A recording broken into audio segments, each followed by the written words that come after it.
if Christianity were true, and it meant you had to give up everything to follow God, would you want to know the truth? I was a mama's boy. Every time we went out somewhere, if I were scared, I would run up to my mom.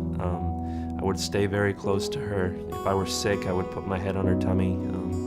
I was very, very close to my mother.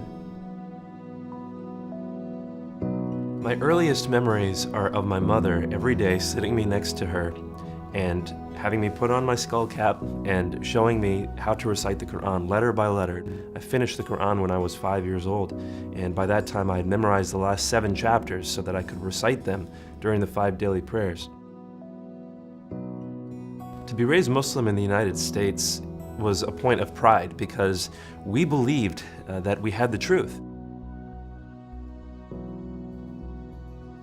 In my freshman year of college, my best friend and I had many conversations about faith, and we argued all the time about Islam versus Christianity. But one specific day, he pulled me aside and he said, "Nabeel, if Christianity were true, and it meant you had to give up everything to follow God, would you want to know the truth?"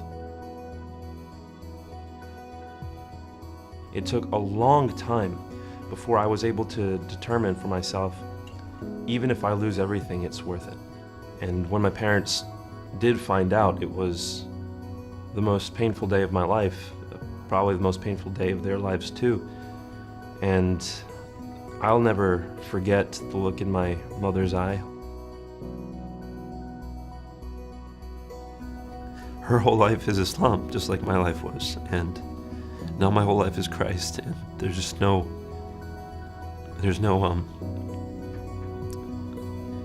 connection anymore.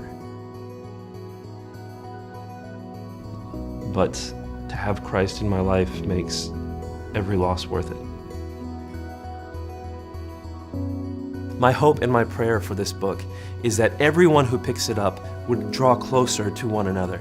Muslims by understanding the gospel, Christians by understanding the passion and the love that Muslims have, and ultimately through all of this, so that we can arrive at the truth and at a glory that will be given to God.